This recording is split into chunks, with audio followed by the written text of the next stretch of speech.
देखिए कि वहां पे अगर इतना जुल्म का उनको खतरा था कि यहाँ इतना जुल्म होगा, जैसे हमारी टेक्स्ट बुक्स में लिखा जाता है कि जी 1937 में कांग्रेस ने जो मिनिस्ट्रीज बनाई, उन्होंने अनस्पीकेबल अट्रॉसिटीज की मुसलमानों के खिलाफ, उसकी वजह से मुसलमानों में सेपरेटिस्ट टेंडेंसीज आई। और यह भी बड़ी दिलचस्प बात है कि जिन मुसलमानों को प्रोटेक्शन की जरूरत थी मुस्लिम माइनॉरिटी एरियाज में, उनके लिए आपने कुछ नहीं किया। पाकिस्तान वहां बना दिया जहां ऑलरेडी मुसलमानों की मेजोरिटी थी, कोई जुल्मो सितम नहीं हुआ था। अगरचे वो जुल्मो सितम की कहानियों भी एग्जैजरेटेड हैं, कुछ लोग कहेंगे फिक्टिशियस हैं, लेकिन फिर भी उनकी कहानियां थी वो जो मुस्लिम माइनॉरिटी एरियाज थे। और आपके सर में दर्द था, आपने पट्टी पांव पे बांध ली।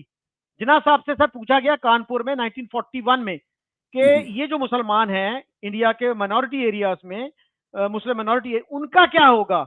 उन्होंने कहा 7 करोड़ मुसलमानों को बचाने के लिए, उनको लिबरेट करवाने के लिए मैं इनकी कुर्बानी देने के लिए तैयार हूं।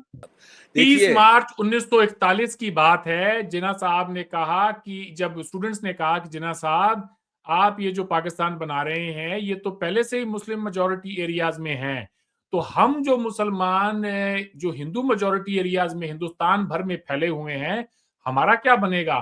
तो जिन्ना साहब ने कहा कि in order to liberate 7 crore Muslims out of this Hindu Raj, I am willing to sacrifice the lives of 2 to 3 crore Muslims. I'll make them taste martyrdom. देखिए आपकी जो बात शकील साहब है, इसमें बिल्कुल the Muslims of India lost out, यानी वो इसमें they are the people who lost out and they unfortunately, because जो भी आप हिस्टोरिकली कहें मुसलमानों की हालत यानी एज अ माइनॉरिटी, चाहे इन्होंने जो कहा एक स्टेटिस्टिक दिए, बट इन जनरल इनके अपने हाई कोर्ट जज की रिपोर्ट है कि इस वक्त मुसलमानों की हालत जो है शूद्रों से ज्यादा बदतर है, दलितों से ज्यादा बदतर है। they lost out। इसमें कोई वो नहीं है कि, मगर ये पूरी हिस्ट्री ये यानी इसको क्या कहते हैं कि you know, it is choosing from two bad options. Which the question was कि they're choosing from two bad options. अब आजकल हालांकि मैं इससे पूरी तरह सर वो 2 या 3 करोड़ जो मुसलमान जिनके जिन्ना साहब कुर्बानी देना चाह रहे थे, क्या वो कोई भेड़ बकरियां थे? नहीं, देखिए यानी ये तो उनकी पर्सनल जायदाद थे उनकी जिंदगी का फैसला जिन्ना साहब कर दें ऐसे ही। देखिए ये अगर उन्होंने कहा तो उन्होंने अपने नेशन के लिए कहा गया था ना, वहां तो वो तो ठीक है, लेकिन उस नेशन को बनाने के लिए सर प्लीज मैं ये कह रहा हूं कि who gave that right to Jinnah sahab to sacrifice the lives of 2 to 3 crore Muslims living in Hindu majority areas? What authority he had? वो उनके क्या थे, उनके क्या लगते थे उनके? He was the leader। अच्छा, इसमें सर एक बात यह है कि यूपी में जो मुसलमान थे वो ओवरवेलमिंगली, आपने भी उसको सपोर्ट किया कि they were for partition based on the two nation theory. अब सर अगर कोई हिंदू ये कहता है, या 50s में कहता या 60s में कहता कि भाई आपने ये कहा कि हम हिंदुओं से इतने डिफरेंट हैं कि हम आपके साथ रह नहीं सकते, हमारा मजहब इजाजत नहीं देता आपके साथ रहने की। तो अब अगर वो उनसे पूछते हैं कि भाई आपको मुल्क मिल गया अपना, आपने उसको ओवरवेलमिंगली सपोर्ट किया, haven't you lost your moral right to live here? तो क्या जवाब दें फिर वो मुसलमान या इनके आबाओ अजदाद देते 50s में अगर ये सवाल किया जाता। और फिर ये देखिए कि वहां पे अगर इतना जुल्म का उनको खतरा था कि यहाँ इतना जुल्म होगा, जैसे हमारी टेक्स्ट बुक्स में लिखा जाता है कि जी 1937 में कांग्रेस ने जो मिनिस्ट्रीज बनाई, उन्होंने अनस्पीकेबल अट्रॉसिटीज की मुसलमानों के खिलाफ, उसकी वजह से मुसलमानों में सेपरेटिस्ट टेंडेंसीज आई। और यह भी बड़ी दिलचस्प बात है कि जिन मुसलमानों को प्रोटेक्शन की जरूरत थी मुस्लिम माइनॉरिटी एरियाज में, उनके लिए आपने कुछ नहीं किया। पाकिस्तान वहां बना दिया जहां ऑलरेडी मुसलमानों की मेजोरिटी थी, कोई जुल्मो सितम नहीं हुआ था। अगरचे वो जुल्मो सितम की कहानियों भी एग्जैजरेटेड हैं, कुछ लोग कहेंगे फिक्टिशियस हैं, लेकिन फिर भी उनकी कहानियां थी वो जो मुस्लिम माइनॉरिटी एरियाज थे। और आपके सर में दर्द था, आपने पट्टी पांव पे बांध ली। यानी उन मुसलमानों को जिनको प्रोटेक्शन की जरूरत थी, जिनको आपने तहफ़्फ़ुज़ देना था। जिन्ना साहब से सर पूछा गया कानपुर में 1941 में कि ये जो मुसलमान हैं इंडिया के माइनॉरिटी एरियाज में, मुस्लिम माइनॉरिटी, उनका क्या होगा? उन्होंने कहा 7 करोड़ मुसलमानों को बचाने के लिए, उनको लिबरेट करवाने के लिए मैं इनकी कुर्बानी देने के लिए तैयार हूं। 2 करोड़ यहाँ मुसलमानों की कुर्बानी देने के लिए। किसने कहा ये? जिन्ना साहब ने। जिन्ना साहब 30 मार्च 1941 की बात है। जिन्ना साहब ने कहा कि जब स्टूडेंट्स ने कहा कि जिन्ना साहब आप ये जो पाकिस्तान बना रहे हैं ये तो पहले से ही मुस्लिम मेजॉरिटी एरियाज में हैं, तो हम जो मुसलमान जो हिंदू मेजॉरिटी एरियाज में हिंदुस्तान भर में फैले हुए हैं, हमारा क्या बनेगा? तो जिन्ना साहब ने कहा कि in order to liberate 7 crore Muslims out of this Hindu Raj, I am willing to sacrifice the lives of 2 to 3 crore Muslims. I'll make them taste martyrdom. देखिए, आपकी जो बात शकील साहब है, इसमें बिल्कुल the Muslims of India lost out, यानी वो इसमें they are the people who lost out and they unfortunately, because जो भी आप हिस्टोरिकली कहें, मुसलमानों की हालत यानी एज अ माइनॉरिटी, चाहे इन्होंने जो कहा एक स्टेटिस्टिक दिए, बट इन जनरल इनके अपने हाई कोर्ट जज की रिपोर्ट है कि इस वक्त मुसलमानों की हालत जो है शूद्रों से ज्यादा बदतर है, दलितों से ज्यादा बदतर है। दे लॉस्ट आउट, इसमें कोई वो नहीं है कि, मगर ये पूरी हिस्ट्री ये यानी इसको क्या कहते हैं कि you know it is choosing from two bad options. अब which the question was कि they're choosing from two bad options. अब आजकल, हालांकि मैं इससे पूरी तरह, सर वो 2 या 3 करोड़ जो मुसलमान जिनके जिन्ना साहब कुर्बानी देना चाह रहे थे, क्या वो कोई भेड़ बकरियां थे? नहीं, देखिए यानी ये तो उनकी पर्सनल जायदाद थे उनकी जिंदगी का फैसला जिन्ना साहब कर दें ऐसे ही। देखिए, ये अगर उन्होंने कहा तो उन्होंने अपने नेशन के लिए कहा गया था ना, वहां तो वो तो ठीक है, लेकिन उस नेशन को बनाने के लिए सर प्लीज 10 सेकंड्स में मैं अपनी बात को कमल कर लूंगा। मैं ये कह रहा हूं कि who gave that right to Jinnah sahab to sacrifice the lives of 2 to 3 crore Muslims living in Hindu majority areas? What authority he had? वो उनके क्या थे, उनके क्या लगते थे उनके? He was the leader. So a leader could taste 2 to 3 crore people of his own people taste martyrdom.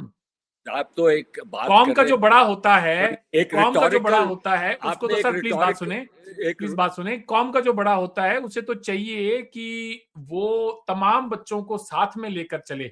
अच्छा, एक बात है कि 30 जनवरी 1948 को जिन्ना साहब से पूछा गया कराची बार एसोसिएशन में कि जिन्ना साहब इस मुल्क का आईन क्या होगा, तो उन्होंने कहा हमारा आईन तो 1300 साल पहले लिख दिया गया था। ओ भाई, वो तो ठीक है, लेकिन आप बाबाए कौम हैं, खुदारा अपने मुल्क को एक आईन तो देकर जाएं। आपके पास 1 साल था, पूरा 1 साल और 1 महीना, आप कोई कॉन्स्टिट्यूएंट असेंबली को डायरेक्शंस तो देते कि भाई आईन ऐसा बनाओ। गांधी जी के पास में हमारी कॉन्स्टिट्यूएंट असेंबली गई कि आप हमारी रहनुमाई फरमाएं कि हम आईन में ऐसा क्या डालें जिससे कि आप मुतमईन हो। तो गांधी जी ने कहा ये कॉन्ट्रडिक्शन है, उनके बयानात में है और इसके बारे में हमने लिखा हुआ है, हमें मालूम है, मगर ये कॉन्ट्रडिक्शन जिस तरह मैं आपको बता रहा था कि आपके secular so called the last Englishman in India Jawaharlal Nehru के भी ना सिर्फ बात में है कॉन्ट्रडिक्शन, बल्कि उनकी हरकत में है कॉन्ट्रडिक्शन। गांधी जी की बात में नहीं बल्कि हरकत में है कॉन्ट्रडिक्शन। तो ये मैं आपको मसलन जैसे कि गांधी जी ने कौन सा कॉन्ट्रडिक्शन दिया बताएं? गांधी जी थ्रू आउट एक हिंदू मजहब को लेके एक सेक्युलर गाब में उसको लेके चल रहे थे। फॉर एग्जाम्पल आप बताएं, he was the epitome of a Hindu gentleman.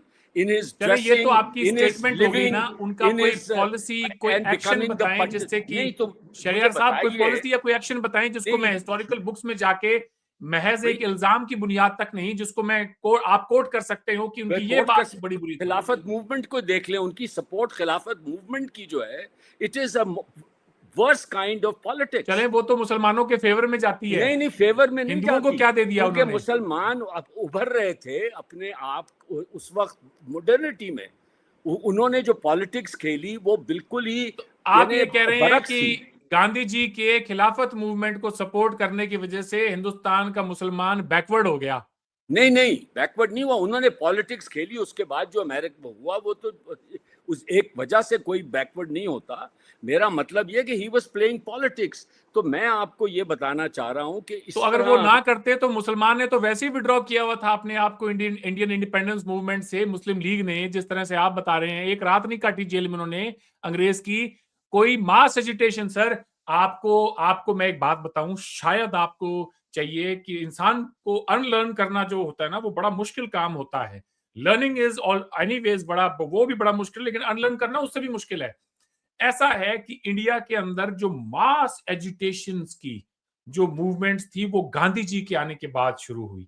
Gandhi ji के आने के बाद में ये पता लगा कि अंग्रेज के खिलाफ हमने किस तरह से अपनी जंग आजादी जो है उसको आगे लेकर जाना है।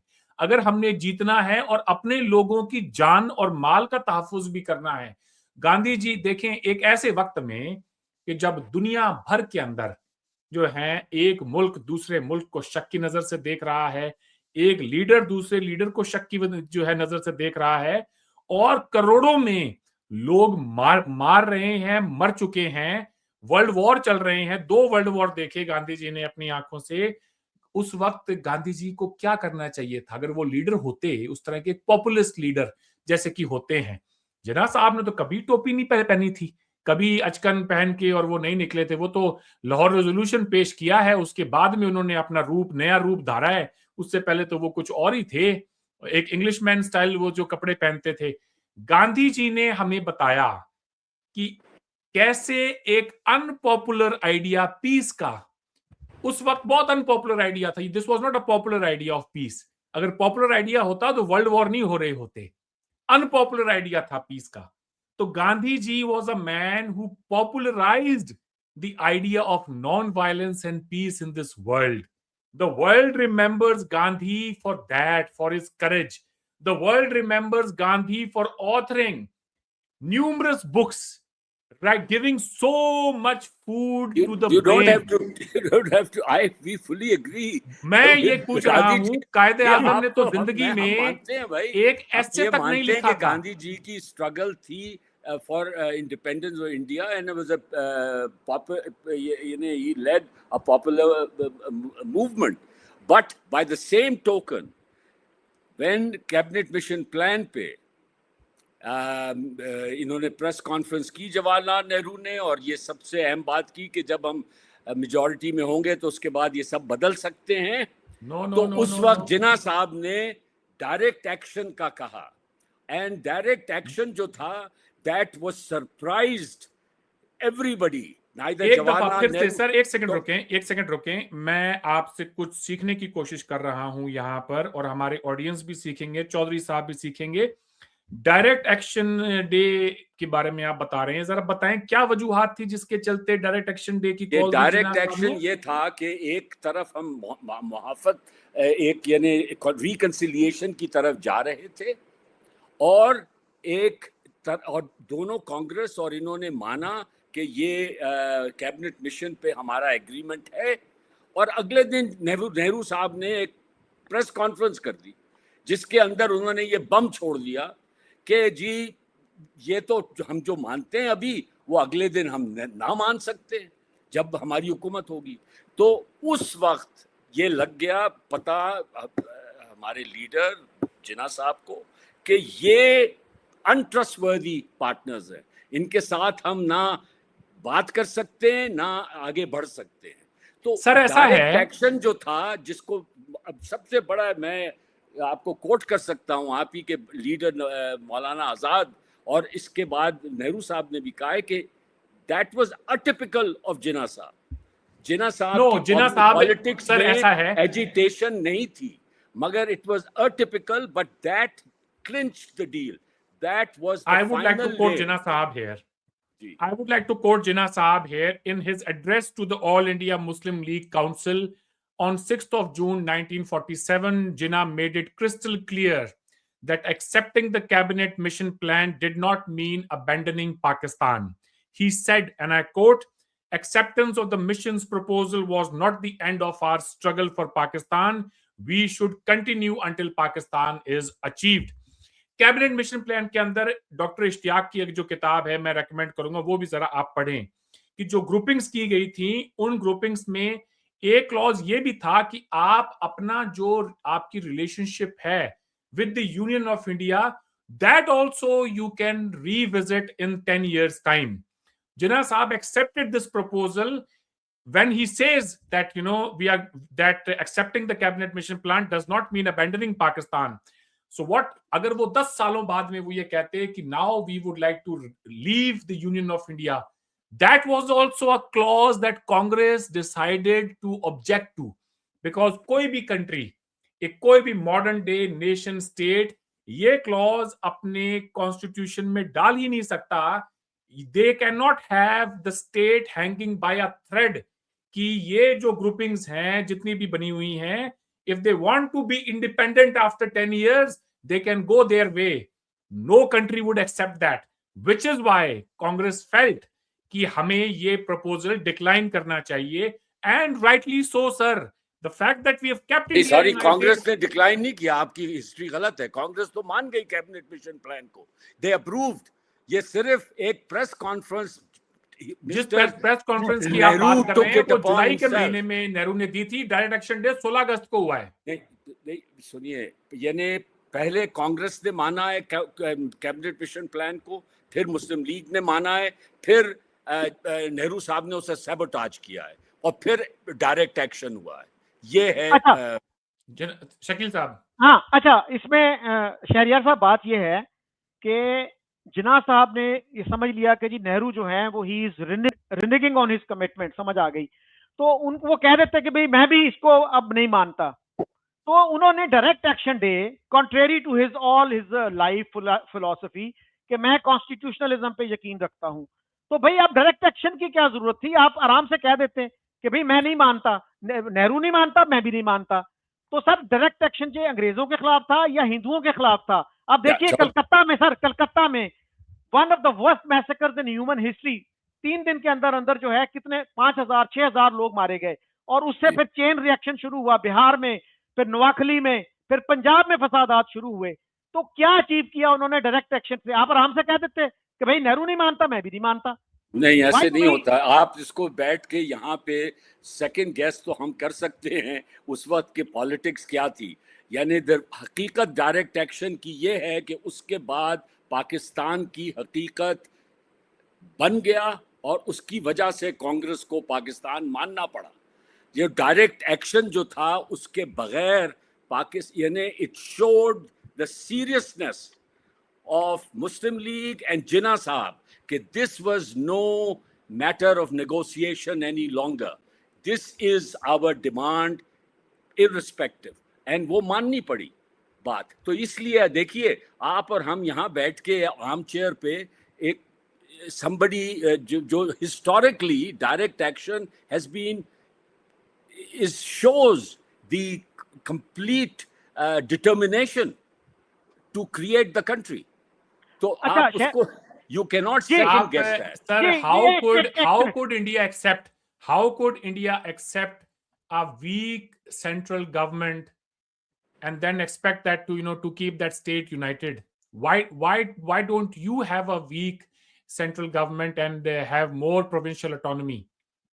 और दूसरा, why didn't Jinnah Sahab do that? Arvind एक मिनट. अच्छा शहरियार साहब देखिए, वो कहते हैं कि हाइंडसाइट इज ऑलवेज 2020. आज 78 साल हो चुके हैं कलकत्ता में जो हुआ, बल्कि 80 साल हो चुके हैं. तो सर आज भी हम ये फैसला नहीं कर सकते कि वो डायरेक्ट एक्शन डे जो मनाया गया उसमें सोहरावर्दी साहब का बहुत ज्यादा फॉल्ट था. उन्होंने छुट्टी डिक्लेयर कर दी, वहां उनकी गवर्नमेंट थी, उनका काम था लॉ एंड ऑर्डर को मेंटेन करना, और जो आप कह रहे हैं ना रिजॉल्व दिखाया मुसलमानों ने, सर कलकत्ता के अलावा कहाँ रिजॉल्व दिखाया? लाहौर में क्या हुआ था उस दिन, कराची में क्या हुआ, पेशावर में क्या हुआ? सिर्फ कलकत्ता में रिजॉल्व दिखाया कि वहां आपकी गवर्नमेंट थी, आपने हाँ। एक कत्लेआम का इंतजाम किया ताकि हमारा जो मुतालबा है ये अब अंग्रेजों तक पहुंच जाए कि हम नहीं रह सकते हिंदुओं के साथ। ये कत्लेआम जो था उससे क्या नुकसान हुआ मुसलमानों को? सर मुसलमानों की प्रोटेक्शन के लिए पाकिस्तान बना और 10 लाख मुसलमान उसमें कत्ल हो गए, 70-72 लाख जो हैं होमलेस हो गए। तो सर ये कैसी प्रोटेक्शन थी? ये हम सवाल कभी नहीं उठाते। तो ऑनेस्टली अगर हम ऑनेस्ट डिबेट करना ही चाहते हैं तो हमें ये बातें भी करनी चाहिए। और सर मेरे ख्याल में आपने सर सुनिएगा, गांधी जी की बात की। गांधी जी तो जो है अपनी जो प्रार्थना होती थी उसमें बाइबल भी पढ़ते थे, कुरान भी पढ़ते थे, भगवत गीता भी पढ़ते थे। और 1937 में उनसे पूछा गया, आई थिंक बिहार की गवर्नमेंट ने पूछा, वहां के चीफ मिनिस्टर ने, कि हम किस तरह से गवर्नमेंट करें। उन्होंने कहा जो पहले 2 खलीफा थे मुसलमानों के उनको मॉडल बनाओ। तो क्या वो हिंदुइज्म को इम्पोज करना चाह रहे थे? अंग्रेज ने कहा उनसे कि आप जो है बताएं कि किस के मॉडल के ऊपर जो है इंडिया को रन करेंगे ये वो। तो उन्होंने कहा कि राम के नाम और इस तरह से नाम लिए जो जिनको हम गॉड्स मानते हैं, भगवान मानते हैं इंडिया में। तो उन्होंने गांधी जी ने कहा कि राम जो है is not N historical figure, हमारे नजदीक जो है अबू बकर और प्रॉफिट और और उमर जो हैं ये ज्यादा बड़े अच्छे रोल मॉडल हैं, तो इनकी तर्ज पे करना चाहिए। तो गांधी जी कौन सा हिंदुओं को प्रेज कर रहे थे जी? हिंदुओं को तो शिकवा ही उनसे इसी बात का ही है कि वो तो ही केटेड टू मुस्लिम्स। देखिए आप उसको मानते हैं मुसलमानों के लिए तो जान दे दी उस आदमी ने। हुसैन शहीद सोहरावर्दी ने सुरेश कश्मीरी को जो इंटरव्यू वाली बात है बताएं जरा इनको सर। जी अरविंद, मैं आपकी इस बात की मैं रिस्पेक्ट करता हूं कि you believe in that sincerity of Gandhi ji. I respect that.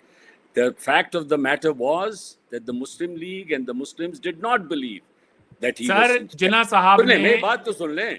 तो आपको रिस्पेक्ट करनी चाहिए हमारी बात कि we did not think Gandhi ji was sincere. You think he was sincere. That is different. We have a difference of opinion here. Very well said.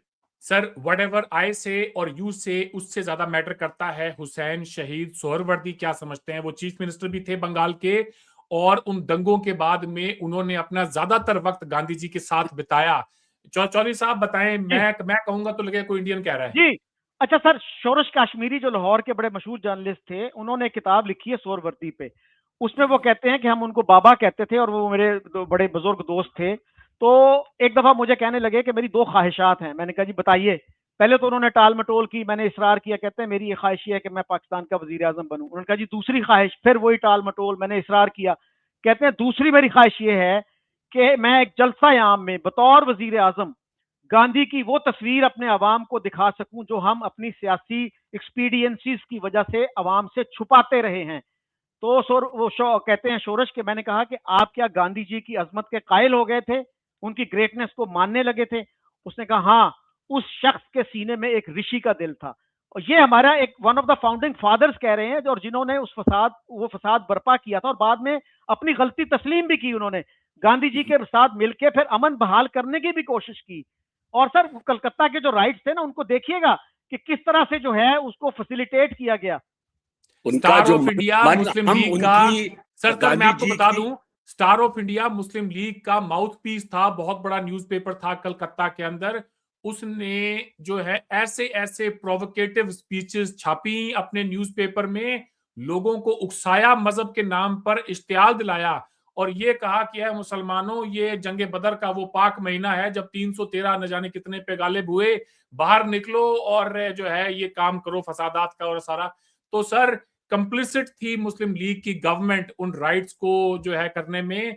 अच्छा, उसके बाद एक वाक्य और बता दूं, जिन्ना साहब ने सिखों को वू करने की बड़ी कोशिश की कि वो पंजाब को डिवाइड ना करें और पूरा पंजाब पाकिस्तान में आ जाए।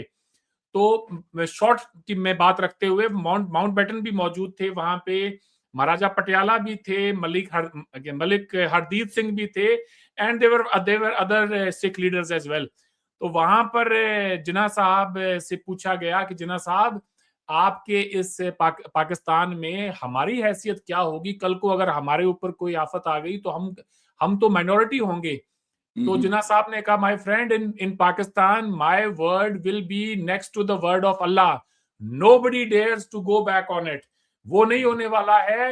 And they said that we had nothing to offer to Jinnah because Jinnah साहब ने इतनी अच्छी पेशकश हमें दे दी थी. We were clueless what to say. जिन्ना साहब ने कहा कि जैसे जलूल पाशा ने कॉप्टिक क्रिश्चियंस के साथ में मुआहदा किया और उनको कहा कि तुम जो है अपनी डिमांड्स एक वाइट पेपर पे लिख कर, तुम एक वाइट पेपर पे मैं तुम्हें साइन करके दे देता हूं, तुम अपनी डिमांड्स उसके ऊपर लिख लो. तो कहते हैं मैं आपको वो ऑफर दे रहा हूं कि आप, मैं साइन कर देता हूं, आपकी जो भी डिमांड्स हैं आप उसके ऊपर लिख कर और ले आए और मैं उसको तस्लीम कर लूंगा. तो वो कहते हैं इसके बाद हमें जिन्ना की बात पर यकीन नहीं आया, क्योंकि मार्च के महीने के अंदर ही मुल्तान रावलपिंडी में फसादात हुए और ना सिर्फ जिन्ना साहब बल्कि मुस्लिम लीग के एक भी लीडर ने उन राइट्स को कंडेम तक नहीं किया.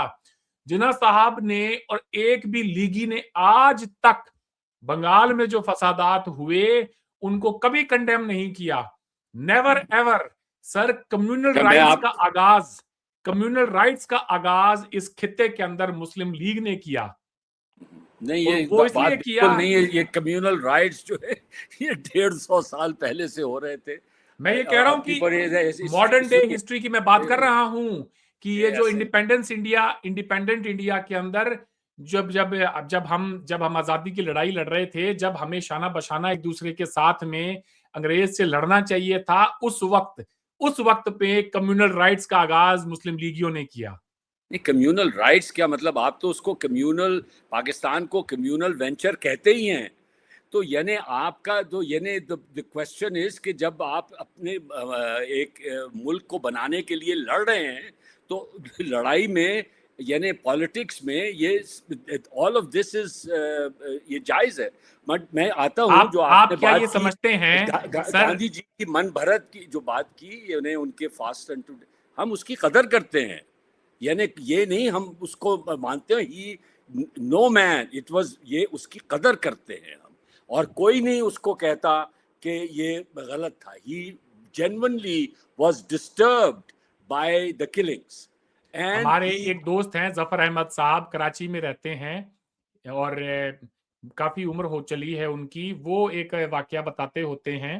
कभी मौका मिलेगा तो ऐसे ही किसी प्रोग्राम में बैठ के जफर साहब को भी लेंगे और उनकी जबानी सुनिएगा कि गांधी जी की अजमत के वो कितने बड़े कायल हैं. वो बताते हैं कि चौधरी साहब, आपको भी वो वाकया याद होगा कि दिल्ली के अंदर जब फसादात हो रहे थे तो मुसलमानों ने जाके और गांधी जी के और वो साहब जो कि इश्तियाक हुसैन कुरैशी की बात कर रहे थे शायद, इफ आई एम करेक्ट, और maybe I need to revisit it, but I think he was mentioning Ishtiaq Hussain Qureshi, जिन्होंने आगे चल के ऑब्जेक्टिव जो रेजोल्यूशन है वो भी पेश किया.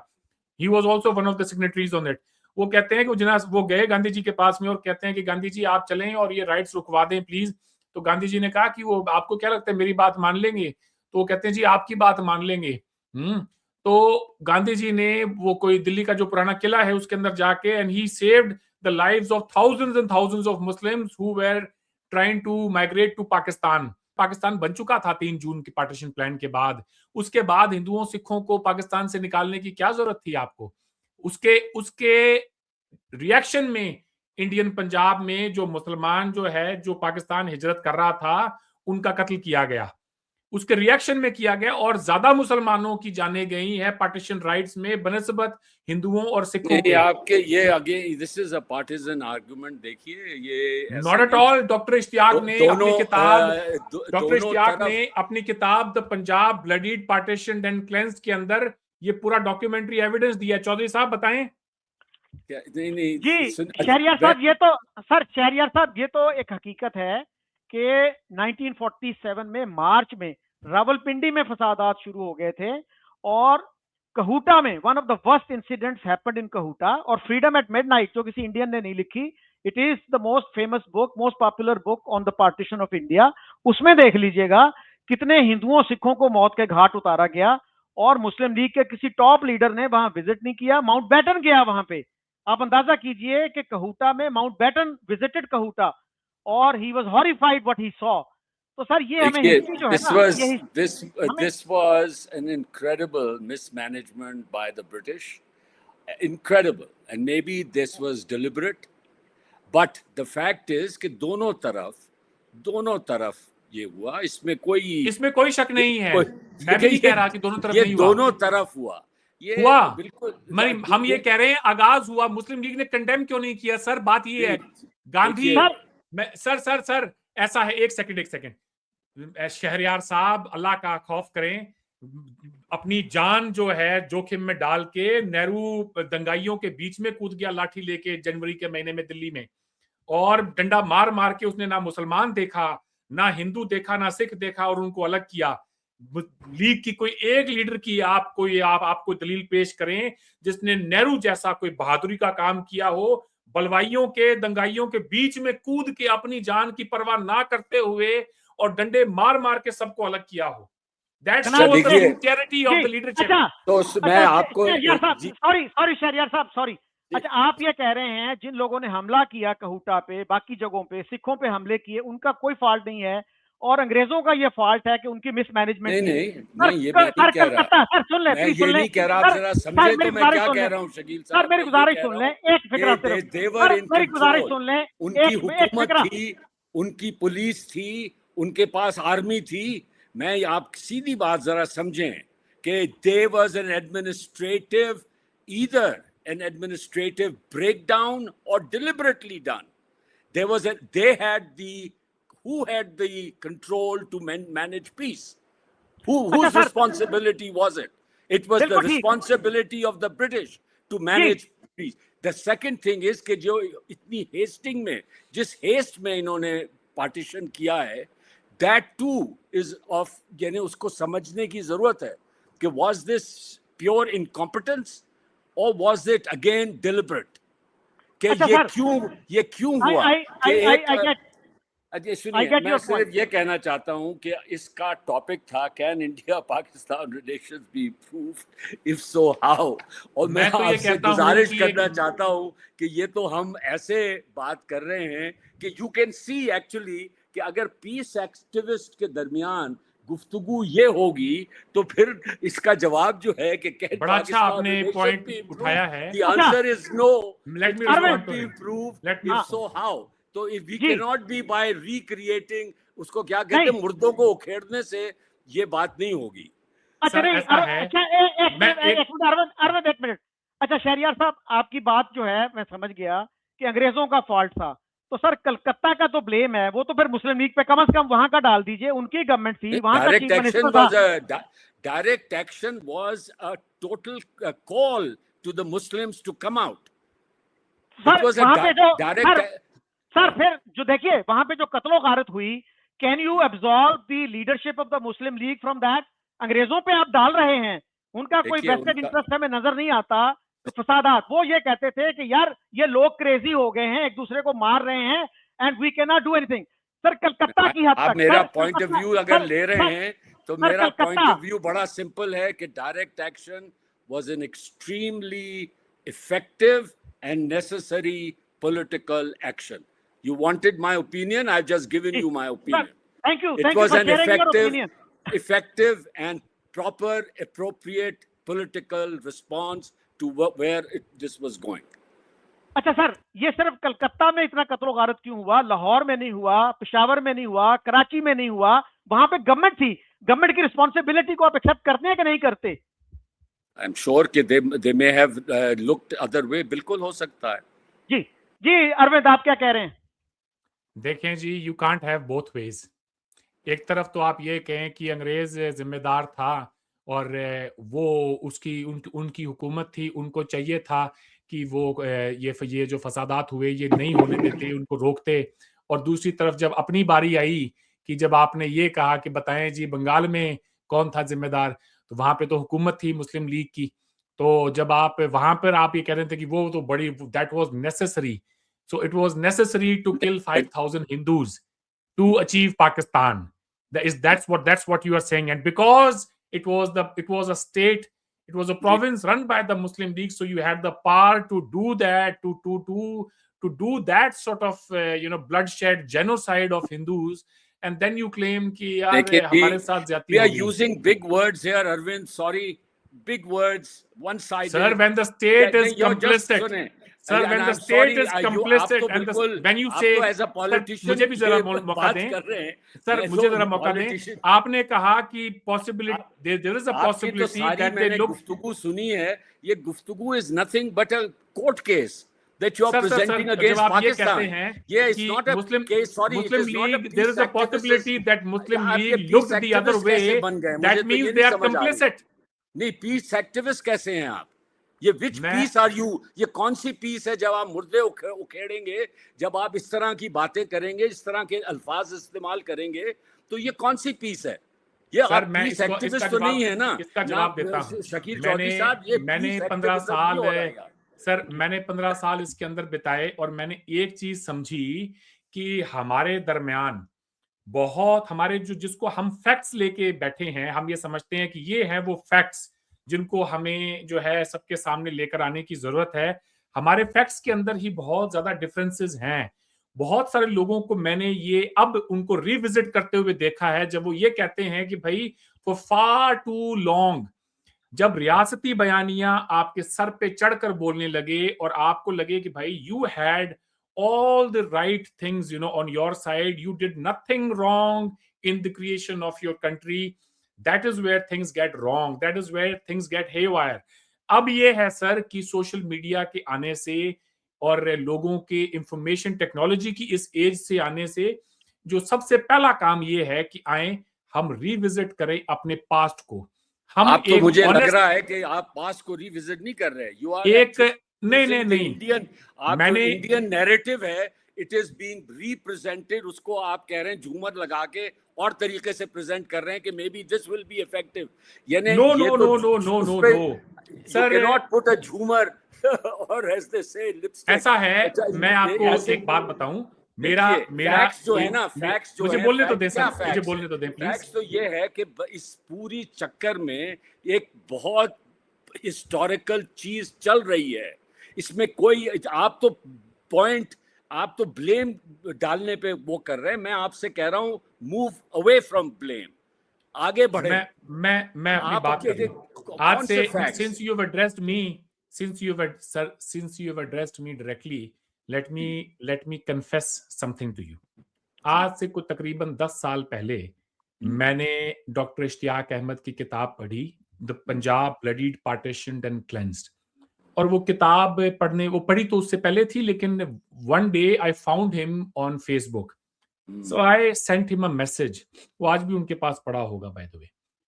मैंने उनसे कहा कि सर मैंने आपकी किताब पढ़ी और बहुत ही जबरदस्त उम्दा किताब आपने लिखी है, थॉरो रिसर्च करके, क्योंकि उन्होंने 1947 की जो ब्रिटिश रिपोर्ट्स हैं आर्काइव्स में से उनको निकाल के और उसके बाद में अपनी इस किताब को लिखा. Thoroughly researched book.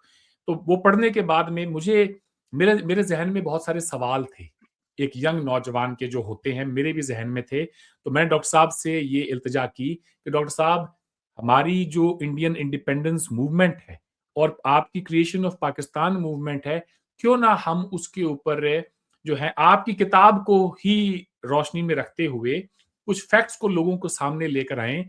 आप पूरी की पूरी हिस्ट्री हमें अपनी पूरी रेफरेंस जो है आपने किताब में दिया हुआ है उसके जरिए वीडियो की शक्ल में प्लीज प्रोड्यूस करें.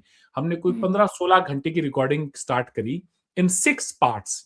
So here is an Indian student, a young Indian student trying to learn something, and he chose a teacher.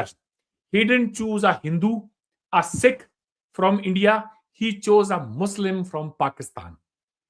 And that Muslim teacher taught him all those things. तो मैं तो product हूं doctor Ishtiyaq Ahmad का, ठीक है. अल्लाह ताला पहले तो उनको जिंदगी दे, और लेकिन वो कहते हैं ना, जिस तरह से वो हमारे यहाँ कहते हैं विधि का विधान है कि उनकी उम्र वो चली है 70s 80s में है, वो लेट 70s में है अभी. अगर कल को सपोज करें, वैसे तो पता नहीं, क्या पता मैं आज हूं कल ना रहूं, लेकिन जिस तरह से साइकिल ऑफ लाइफ जाती है कि बुजुर्ग आपके पहले जाते हैं इस जो है दुनिया से, अगर वो चले गए तो मैंने उनकी किताबें ले के ना एक एक चैप्टर पढ़ाना है बच्चों को, और मैंने बताना है कि ये हमारे बड़े लिख कर गए हैं. आज तक एक पाकिस्तानी स्कॉलर नहीं आया ये कहने के लिए कि इश्तियाक अहमद साहब आपने जो लिखा है वो झूठ लिखा है, और मैं उसका काउंटर नैरेटिव को पेश करना चाहता हूं कि ये हुआ है. On the contrary, Ishtiaq Ahmed साहब को इसी किताब के लिए जो है कराची लिटरेचर फेस्टिवल में और जंग ग्रुप का लिटरेरी प्राइज मिला बेस्ट बुक का। मैं अरविंद साहब आपसे दरख्वास्त ये करूँगा कि देखिए, अगर हम पीस को प्रमोट करने का जिम्मा लिया हुआ है तो उसका तरीका जो मैंने बिल्कुल पहले अब शुरू में कहा था कि is to move out from the competing narratives. आप ना मुझको हिस्ट्री, अपने नैरेटिव मुझको आपका सेल कर नैरेटिव है ये, सकते नहीं, मेरा मतलब है कि आपके स्कॉलर का नैरेटिव है। सुने ये नहीं, you can not sell an this is not an Indian narrative to a Pakistan. नहीं सुनिए, मुझे नहीं पता कि उनको बहुत, अगर उन्होंने लिखा है बहुत अच्छा लिखा होगा और उन्होंने रिसर्च से लिखा होगा, डजंट मैटर कि उन्होंने लिखा नहीं लिखा, इज नॉट द इशू।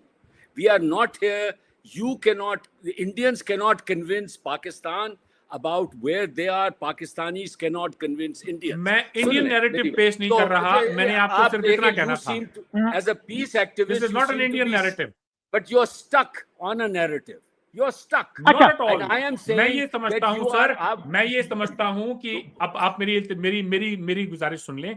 मैं ये समझता हूँ कि जो तलखियां हैं भी 2, 3, 4, 5 घंटे आप 2-4 लोगों को एक कमरे में डाल दें विद प्लेंटी ऑफ बुक्स और आप ये कहें यार तुमने सारी तलखियां निकाल दो, हिस्टोरिकल फैक्ट्स लेकर आओ and right something that would establish the facts of the history. मेरा ख्याल है कि आपकी जितनी भी तलखियां हैं 2-4 घंटे में खत्म हो जाएंगी, फिर आप कोई मुस्बत बात करेंगे। नहीं, मैं आपसे सॉरी डिसएग्री करता हूँ, इस तरह नहीं तलखियां खत्म होंगी। ऐसी होती है सर, ऐसी होती है जब लोगों को सच पता चलता है। The first and foremost thing is सच जो है ना, this word is full of problem. There is no this, आप समझते कुछ चीज है सच, ऐसी सच ऐसे नहीं होता। सच is always cultural and this। चलिए कश्मीर के हवाले से बात कर लेते हैं चौधरी साहब। सुने, मेरी बात सुन लीजिए कि हम ये कहते हैं कि 4, 5, 6 लोगों को जब बुलाएं तो पहले एक्सेप्ट कि हम शुरू वहां से कर रहे हैं। We are never going to recreate history. अब हम शुरू कर रहे हैं विदाउट दिस हिस्ट्री। आप में इतनी हिम्मत है, हमें यहाँ इतनी हिम्मत पैदा करनी है कि हम Pakistani can move away from history, you move away from history and now we talk. And Pakistan से आपका तो पूरा नैरेटिव ही कश्मीर का हिस्ट्री में रूटेड है। अभी तो मैंने शुरू कहा था ना कि Kashmir is a generational issue, उसको छोड़ दें, उसके बाद लेट अस स्टार्ट ट्रैवल। ठीक है चौधरी साहब, ओवर टू यू। जी अच्छा शहरियार साहब, बात यह है कि कुलदीप नैयर साहब एक दफा आए, इस्लामाबाद में उनका लेक्चर था और उन्होंने एक पाकिस्तान की किताब का इक्तबास पढ़ के सुनाया कि 1947 में हिंदुओं ने भी मारा मुसलमानों को, सिखों ने भी मारा, ये हुआ वो हुआ। और फिर उन्होंने एक इंडियन किताब का भी उन्होंने एक इक्तबास पढ़ के सुनाया कि जी 1947 was a time of craziness and Hindus killed Muslims and Muslims killed Hindus and so on and on. तो सर, जब तक आप एक बैलेंस तरीके से अपने बच्चों को हिस्ट्री नहीं पढ़ाएंगे और ऊपर ऊपर से कहेंगे अमन होना चाहिए, उनके जहन में ये होगा कि यार ये हिंदू तो बड़ा जालिम होता है, ये सिख तो बहुत जालिम होता है, वो उनके जहन में रहेगा और ऊपर ऊपर से वो पीस की बात भी करेंगे। तो सर, ये जो कंफ्यूजन है, ये जो कंपीटिंग नैरेटिव्स हैं, उन पे बात होनी चाहिए, बात होगी तो बात आगे बढ़ेगी। आप बच्चों को बताएंगे, उनको कहेंगे भाई ये सर एक बुक ये है, एक ये है। नहीं, बिल्कुल सही है। वो दूसरी किस्म की कॉन्वर्सेशन है शकील साहब, कि अगर हम यहाँ हिस्ट्री ठीक करने की कोशिश कर रहे हैं तो या फैक्ट्स बने तो वो दूसरी किस्म की कॉन्वर्सेशन। एक कॉन्वर्सेशन बड़ी सिंपल है कि हमें आप ये नहीं, ये एक तो हमें ज़रूरत का मालूम है कि दोनों के लिए रिकन्सिलिएशन बहुत फ़ायदेमंद है, ये हम इस बात पे एग्री करते हैं। दूसरे ये भी एग्री करते हैं कि उस रिकन्सिलिएशन में क्या क्या स्टेप्स होने चाहिए जिसकी वजह से ये हमारी दूरियां कम हो और हम करीब आएँ। और इसमें हमने जो कहा कि जो इशू है, जो बहुत डिवाइसिव इशू है कश्मीर का, उसको अभी हमें थोड़ी देर अलग रखना है, क्योंकि जब तक वो बीच में रहेगा तो हम आगे नहीं बढ़ सकते। उसके बाद जब दोनों ममालिक में एक लेट्स से 50 years फॉरवर्ड, अब दोनों की पर कैपिटा इनकम जो है बहुत हाई है, लोगों में 100% लिटरेसी है, लोग खुशहाल हैं और हर तरह से है। अब कश्मीर का मसला श्रिंक कर जाता है कि क्या मसला है, मगर 50 साल उसको लाने के लिए, आगे जाने के लिए हमको आज से शुरुआत करनी है और ये इस तरह तय करना, ये मेरा बस मकसद है। जी और बहुत अच्छा मकसद है ये। और मेरे ख्याल में हमें स्टार्ट करना चाहिए कि टेक्स्ट बुक्स में से एक दूसरे के खिलाफ नफरत निकालें ताकि बच्चों के जहन में नफरत ना आए। और जनरल बाजवा ने सर एक पीस नेगोशिएट किया था इंडिया के साथ 2021 में, उसमें यह था कि कश्मीर को 20 साल के लिए फ्रीज कर दें और स्पोर्ट्स रिलेशंस और ट्रेड रिलेशंस को रिस्टोर कर दें। अच्छा अरविंद, आखिर में आप वो वाकया अगर सुना सकें खुर्शीद कसूरी साहब से जो आपने कहा था। जी फिर हम हम फिर कंक्लूड करते हैं। जी बहुत लंबा प्रोग्राम हो गया, 3 घंटे होने को है। जी तो वाकया कुछ इस तरह से था कि हम चंद रोज पहले एक हमारा इंडिया पाकिस्तान का एक ग्रुप है जिसके अंदर हम ऑनलाइन मीटिंग्स में मिल जाते हैं और बात करते हैं कि कैसे ताल्लुकात को हम थोड़ा सा नॉर्मलाइज करें। तो वहां पर एक लेटर लिखा गया था इंडियन और पाकिस्तानी प्राइम मिनिस्टर्स को अभी कुछ चंद रोज पहले। उस लेटर के ऊपर हम कोई रिफ्लेक्ट कर रहे थे उस दिन। तो मैंने मैं भी सिग्नेटरी हूं उस letter. I am also signatory of that. चले फिर तो हम तीनों ही हैं, क्या बात है। तो उसमें फिर मैंने खुर्शीद कसूरी साहब से कहा कि कसूरी साहब, ये तो पाकिस्तान का फैसला था कि आर्टिकल 370 जब इंडिया ने एब्रोगेट किया तो आपने इंडियन हाई कमिश्नर को एक्सपेल किया इस्लामाबाद से, आपने ट्रेड बंद करी, आपने ये समझौता एक्सप्रेस और ये थर एक्सप्रेस और ये दिल्ली ये जो बस जाती है ये आपने बंद करी। तो क्यों ना ऐसा हो कि अगर आपकी तरफ एक सिंसियरिटी है, since it was your decision to downgrade the diplomatic relations, so why don't you write to the Indian Prime Minister, your government, and says ki in good faith we would like to invite the Indian High Commissioner back in Islamabad and resume our bilateral relations. तो may be फिर India उस पे reciprocate करेगा and they will send the high commissioner back. लेकिन उन्होंने कहा कि नहीं, ये तो जी आप डिबेट कर रहे हैं, ये तो डिबेट वाली बात हो गई, I don't want to get into debate. मैंने कहा नहीं, मैंने तो एक सवाल पूछा है कि आपकी तरफ एक सिंसियरिटी है और आप कह रहे हैं कि हमारी तरफ वो सिंसियरिटी नहीं है। तो भाई आपका फैसला था हमारे हाई कमिश्नर को एक्सपेल करने का।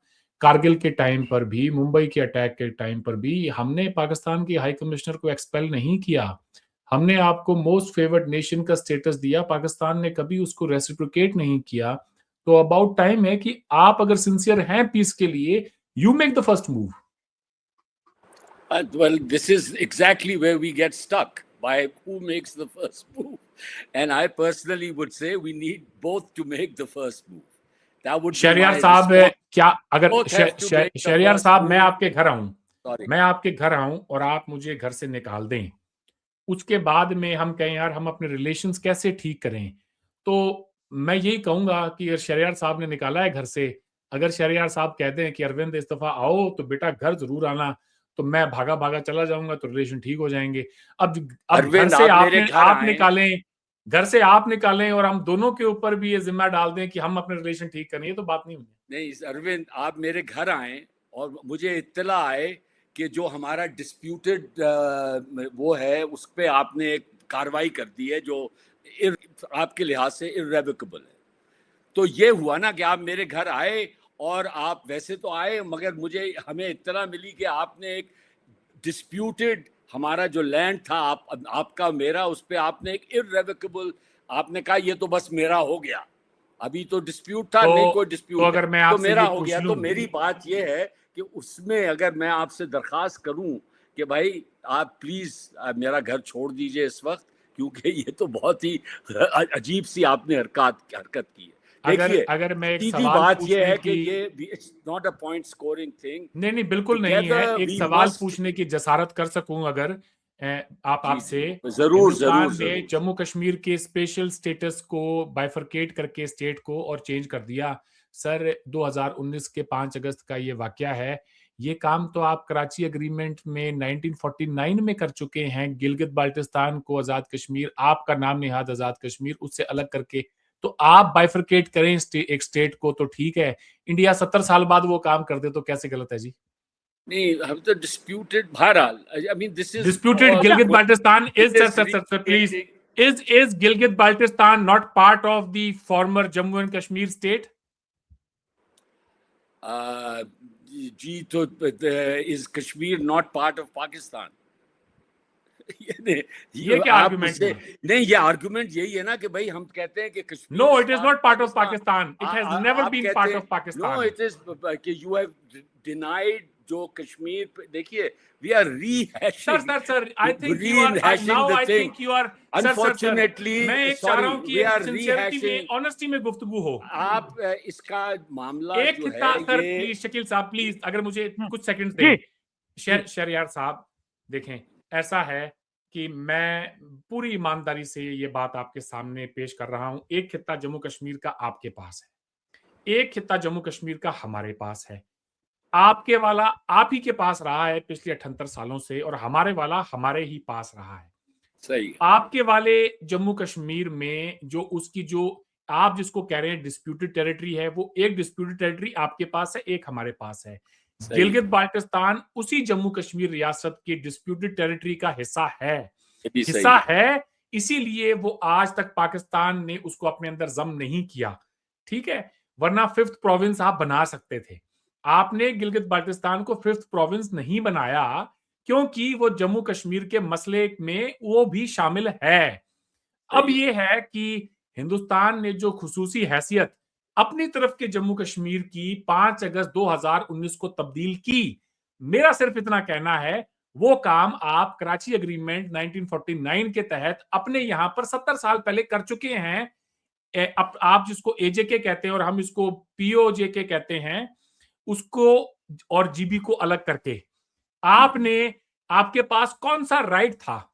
जब आप ये समझते हैं कि एरिया डिस्प्यूटेड है, तो आपने 1963 में साक्सगाम वैली का तकरीबन 5 से 6 हजार स्क्वायर किलोमीटर चाइना को देके और उनसे एग्रीमेंट कर लिया। जबकि वो डिस्प्यूटेड टेरिटरी है, तो आपको कोई राइट ही नहीं बनता उस टेरिटरी को चाइना को गिफ्ट करने का। But you have done that sir, you have done that because you thought that you had the complete command and control over your part of Jammu and Kashmir, and you had the full authority to take the decision on behalf of साहब। इससे बात हम तो खत्म करना चाह रहे थे, उम्मीद है कि बहुत अच्छे उसमें माहौल में खत्म होगी। आप तो दोबारा कश्मीर का वो लड़ रहे हैं मुकदमा। मैंने आपकी उस बात का जवाब दिया है। नहीं, मैं सिर्फ हमने अपने घर में तब्दीली की है, आपके घर में तब्दीली नहीं की। अच्छा, इसमें शहरियार साहब, मैंने सर जो पीस फोरम भी है ना, ये जिसकी बात की अरविंद ने, उसमें भी मैंने ये तजवीज दी कि हमें कंटेंशियस इश्यूज से इतना घबराना नहीं चाहिए। कंटेंशियस इश्यूज पे बात करेंगे तो क्लैरिटी आएगी। मैंने तो यहां तक कहा कि नेक्स्ट सेशन में एक इंडियन आ जाए, 15 मिनट कश्मीर पे बोले, इंडिया का क्या मौकफ है, 15 मिनट पाकिस्तानी बोले, फिर let there be question and answer. 3 घंटे सेशन चले, 4 घंटे चले, चलने दें। तो इसके बगैर क्लैरिटी नहीं आएगी सर। क्लैरिटी जरूरी है हर कंटेंट। आप जिसको क्लैरिटी कहते हैं ना, वो मेरे ख्याल में परपेचुअल कॉन्फ्लिक्ट का वो है, जिसको आप देयर इज नो सच। देखिए, क्लैरिटी यहाँ से शुरू होती है, I accept India and India says I accept Pakistan. That has been done sir long time ago. यहाँ से clarity शुरू होती है। अब sir that has been done long time ago. Second clarity है कि हाँ, कश्मीर disputed territory है, उसको मगर अलग रख दे, ठीक है? पूरा कश्मीर का मसला अलग रख दे।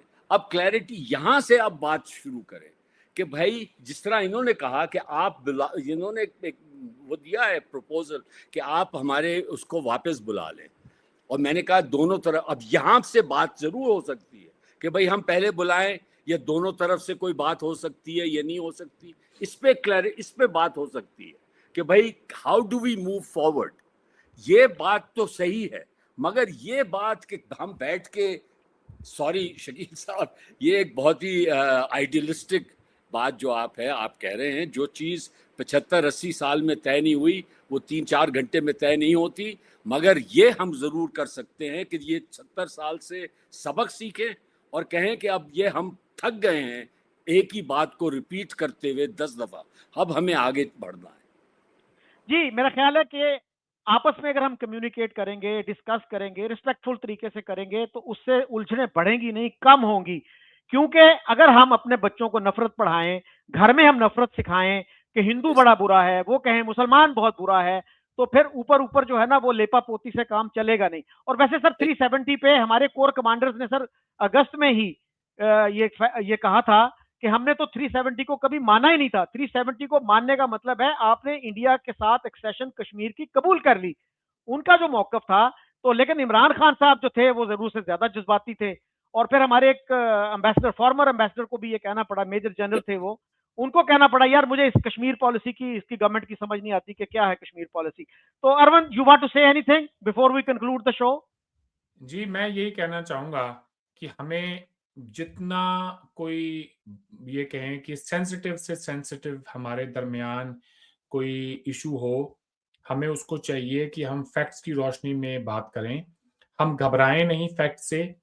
कश्मीर को लेके भी एक आप चाहें तो शहरयार साहब के साथ एक अच्छी गुफ्तगू हम कर सकते हैं और let let the facts speak for themselves. और उसमें आपको पता चलेगा कि पाकिस्तान का बयानिया जो है वो अगर इतना ही मजबूत है तो let let it come out and let the people know. और इंडियन इंडियन बयानिया है तो we can that that can also be exposed. अगर आपको लगता है कि उसमें कोई फॉल्ट है तो ये तो अच्छी अपॉर्चुनिटी होगी कि आप वो एक्सपोज कर दें दुनिया के सामने और हमें भी पता चलेगा। हमें I would love to learn something from from you sir and from your diplomats. और आपके जो जितने भी इंटेलेक्चुअल्स हैं उनसे मैं भी बहुत कुछ सीखना चाहूँगा। और हम देखते हैं कि हमारे दरमियान जब कभी भी कोई मुफाहमत की बात होती है तो हम घबरा जाते हैं हमारे माजी को डिस्कस करने से। हमें माजी को डिस्कस नहीं करना है। अगर आपकी यही अप्रोच है तो फिर दिलों के अंदर जो 70-78 साल से एक लोगों में गुस्सा भरा हुआ है कि यार मेरे बड़े माइग्रेट करके आए, उनके साथ में हिंदुओं ने बड़ा बुरा किया, इधर हम सोचें हमारे साथ मुसलमानों ने बड़ी ज्यादती की। हमें तो बताने की जरूरत है ये कि भाई वो एक ऐसा दौर था कि जिसमें अगर जो है हाँ हमसे कोताहियां हुई, हमारी लीडरशिप से कोताहियां हुई। We fail to protect the lives of our own people, but we have to accept the accountability as well. हमें ये कहना होगा कि हम अपने गांव की, मोहल्लों की, कस्बों की जो हमारी एक मुश्तरका तहजीब थी, जिसमें हम हज़ारों सालों से साथ में रहते आए थे, जहाँ पर बेटी जो किसी की भी होती थी, वो पूरे गाँव की बेटी होती थी और सारे के गाँव के जितने भी बड़े बुजुर्ग थे, सब उसकी रुखसती पे उसके सर पर हाथ रखा करते थे। हमारा वो कल्चर था। और हम ही ने फिर अपनी ही बहन-बेटियों की असमत दरी की, हम ही ने अपने जो है हमसायों को लूटा। और शायद यही वजह है कि आज तक जो है हम सफ़र कर रहे हैं। कि हमें हाय लग गई है, ठीक है? हमें उन लोगों की, और आज तक हम कहीं न कहीं पे वो जो क्लोज़र होता है, वो हमें नहीं मिल पाया। तो if you want to bring closer to the people, if you want to reconcile, you have to start with your past. You have to reconcile with your past, and then slowly you reconcile with your present, and then you talk about the future. तो वक्त आ गया है sir कि मैं ये काम किया जाए। मैं तो पाकिस्तान में जब था तो मैंने तो एक जगह पर ये कहा भी कि अगर आप में से यहाँ कोई भी ऐसा है जिसके बड़ों ने हिजरत की है हिंदुस्तान से और उनके साथ ज्यादती हुई है, तो मैं उन सब के लिए अपनी तरफ से, हालांकि मैं कोई हुकूमत का नुमाइंदा नहीं हूं, लेकिन जाती तौर पे एक हिंदुस्तानी बेटा होने के नाते मैं आप सबसे हाथ जोड़ के माफी मांगता हूँ। People had tears in their eyes because they were seems like they were dying to hear it. उन्हें ये बात कभी किसी ने कही नहीं थी। फिर मुझसे भी आके लोगों ने कहा कि हम भी माफी मांगते हैं कि आपके यहाँ, हमारे यहाँ से कोई उधर गया है तो उसके साथ अगर कोई ज्यादती हुई हो तो that is the way to go about it at the end of the day. और I consider myself a very unpopular person in India and Pakistan. मुझ पे तो तनकीद करने वाले लोग भी दोनों तरफ के मिलेंगे। मुझे तो ये भी कहते हैं लोग कि ये तो आरएसएस का एजेंट है पाकिस्तानी, बहुत सारे इंडियन कहते हैं ये तो आईएसआई का एजेंट है। तो भाई ये तो बड़े एजाज की बात है कि एक ही वक्त में ISI का भी एजेंट हो गया हूँ, RSS का भी हो गया हूँ, तो तभी तो पीस आएगी, वरना पीस आएगी कैसे फिर यहाँ पे इस खित्ते के अंदर। तो I am sorry. I fully reciprocate your sentiments, Arvind. It was great pleasure talking to you, and आप खुश रहें और इंशाल्लाह आप से दोबारा भी मुलाकात और गुफ्तगू होगी। Thank you very much, Shahriyar Saab. Thank you, Arvind. You have been very, very generous with your time, and I'm really grateful to both of you. Yeah. Thank you. Thank you.